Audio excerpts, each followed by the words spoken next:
They laughed when her mother came in, said she was probably with friends, said missing reports like hers never last long. They were wrong, because Tiana Holbrook didn't just vanish. She was erased.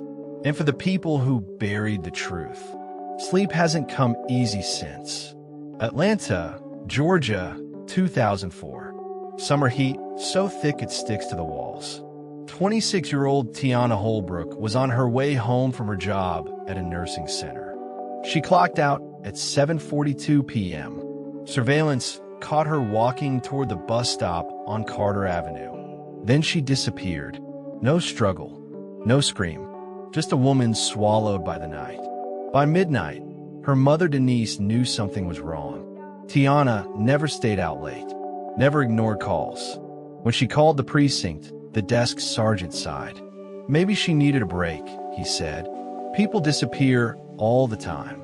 Denise hung up, but the next morning, she showed up at the station anyway, holding a photo of her daughter, smiling, braids pulled back, gold cross on her neck. She placed it on the counter and said she didn't run away. Something happened. The officer nodded without looking up. He wrote possible voluntary absence on the form. And that was that. Days turned into weeks. No calls. No sightings.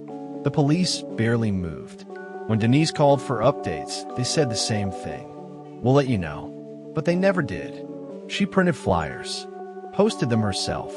Gas stations, bus stops, telephone poles. Most people didn't notice. Some did and whispered. Black girls go missing all the time. Nobody cares. One night, outside a diner, Denise met Marcus Reed, a local journalist who'd seen her flyers. He said, "Let me tell your daughter's story. If they won't listen, we'll make them." His first article ran a week later. Headline, "Where is Tiana Holbrook?" It barely made page 6. But someone read it, someone who shouldn't have. 3 months after Tiana's disappearance, a woman named Sharon Graves walked into the same police station. She said she'd seen a man pull a woman into a dark-colored van near Carter Avenue the night Tiana disappeared. She gave a license plate, half of it at least. The officer on duty wrote it down, then threw it away. The report never made it into the system. It was lost. Sharon called back a week later. The detective told her the case was inactive. She stopped calling. It wasn't until years later that anyone learned why. The partial plate she'd written down belonged to a van owned by an off-duty officer, one who lived 3 blocks from Tiana. By 2012, Tiana's case was officially cold. Boxes of evidence stacked in a dusty back room of the Atlanta PD. But journalist Marcus never stopped digging. He'd left the newspaper, gone freelance, and was working on a podcast called Southern Shadows. One night, a retired clerk contacted him, said she'd found an old file labeled Holbrook, restricted. Inside, photos, statements, and a single note scribbled in red ink. Per request from Lieutenant Harlan, hold report number 4402 for internal review. The clerk said, that report never came back. It just vanished. Marcus asked her who Lieutenant Harlan was.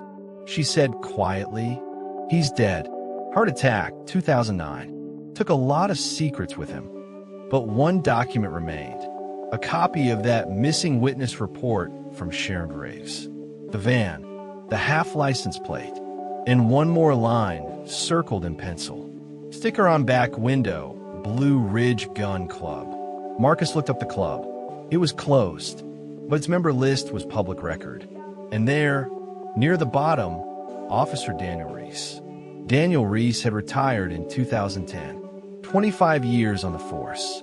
Commendations, medals, spotless file. He'd moved to a cabin north of the city. When Marcus drove up there, Reese answered the door with a limp and a smile. He looked older, tired. But when Marcus mentioned Tiana's name, the smile disappeared. "Never heard of her," he said, and shut the door. But that was a lie, because 2 weeks later, Reese was found dead in his cabin. A single gunshot wound. Next to him, a note, half finished, written in shaky handwriting. Tell her mother I'm sorry. We try to cover it. I can't anymore. No signature. No date. Police called it suicide. But when Marcus requested the report, he was told it was sealed. Denise got the letter a month later. Delivered by mail. No return address. Inside was a photograph. A picture of her daughter Tiana, standing in front of a building she didn't recognize. Her eyes looked scared. Behind her, a man's shadow stretched across the ground. On the back, someone had written, "She fought." Denise took it straight to the police. They looked at the photo for less than a minute.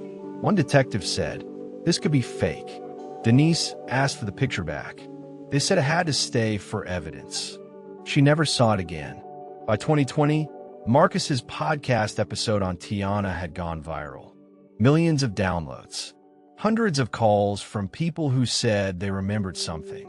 The one that mattered came from South Fulton County, from a man named Ray Coleman, who'd been doing construction near an abandoned industrial park that year. He said they dug up a section of concrete behind an old storage unit, found bones, and a small gold cross necklace, the same one Tiana wore in her missing person photo. Forensics confirmed it. It was hers. The rest of her remains were scattered, washed into a drainage system years earlier.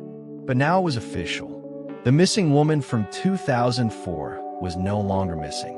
She was murdered. And the police? They couldn't look away anymore.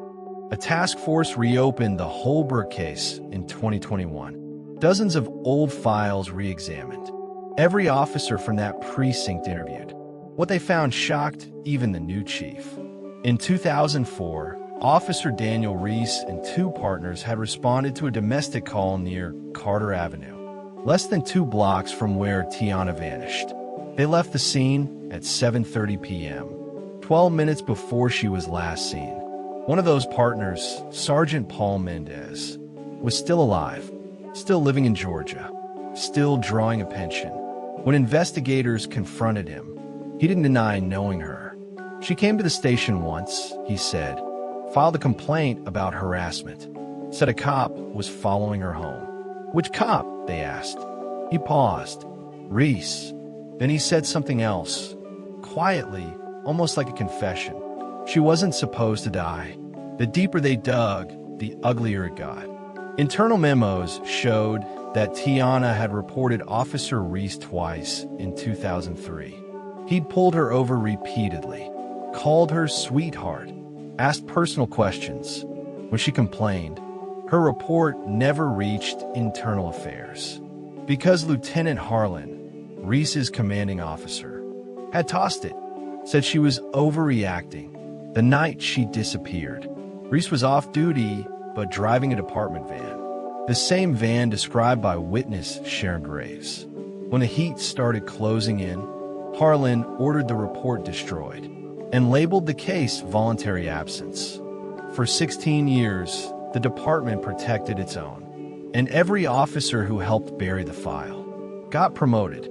Until now, after Reese's suicide, strange things started happening in that precinct. Officers reported hearing phones ring from the evidence room at night, lines that weren't connected to any system. One rookie swore she heard a woman's voice whisper, "Don't forget me." Most brushed it off as nerves, but some didn't, because when they checked the call log, one entry kept reappearing, a timestamp for July 18th, 2004, the night Tiana disappeared. They deleted it. It came back. In 2022, the department issued a public apology. The chief read it on live television. He said, "Law enforcement failed the Holbrook family. There is no excuse." But Denise wasn't in the crowd. She was standing at the edge of the Carter Avenue bus stop, holding fresh flowers, the same place her daughter vanished 18 years earlier. Marcus joined her. He turned her story into a full documentary. Millions watched, and for the first time, people said Tiana's name the way it deserved to be said, with weight. Denise laid the flowers down and whispered, "She fought, baby. I know you did." The two officers who helped cover up the report lost their pensions. The city settled a lawsuit, quietly, for an undisclosed amount. But money didn't heal the damage. Not to Denise. Not to the town. Not to the badge. The new recruits at the academy now start every class by reading one line written on the wall. No case is small. No victim invisible. But that didn't come from the department. It came from Denise. She'd written it in marker on the courthouse steps the day the apology went public, and no one erased it. Sometimes around the anniversary, dispatchers report a strange thing. A 911 call that comes in at exactly 7:42 p.m., the time Tiana clocked out her last shift. There's no voice on the line, just soft static, and then a woman's breath. And 3 words, "I'm still here." When they trace it, it always leads to the same spot, the old industrial park where her cross was found. Technicians say it's interference. Locals say it's justice waiting. The officers who ignored her mother's first report are retired now, but they still live nearby. And every year, someone leaves an envelope on their doorstep. Inside, a photocopy of that same missing person flyer from 2004. Across the bottom, handwritten in black ink. You remember her now? They never talk about it publicly. But neighbors say the porch lights in those houses never turn off anymore because guilt, like truth, doesn't sleep. 20 years later, a new foundation bears her name, the Tiana Holbrook Project. It funds searches for missing women of color across the South. And the first billboard went up right outside Atlanta. It reads, "They forgot her once. We won't again." Denise still visits the industrial park every July. She sits by the fence, looks at the sky, and listens. Sometimes she says she hears water dripping, like footsteps walking away. But other times, she swears she hears a whisper right beside her ear. "Mama, I made it home." The city of Atlanta still keeps her case file open, not as unsolved, but as unfinished, because some truths don't end in justice. They end in warning. The warning that silence can kill. That convenience can bury a life. That forgetting someone can be the cruelest crime of all. This is Hidden Case Files, True Crime, where minutes matter, where silence speaks louder than reports, and where truth, no matter how long it takes, always calls back. If this story moved you, say her name, share her story, and remember, justice only sleeps when we let it.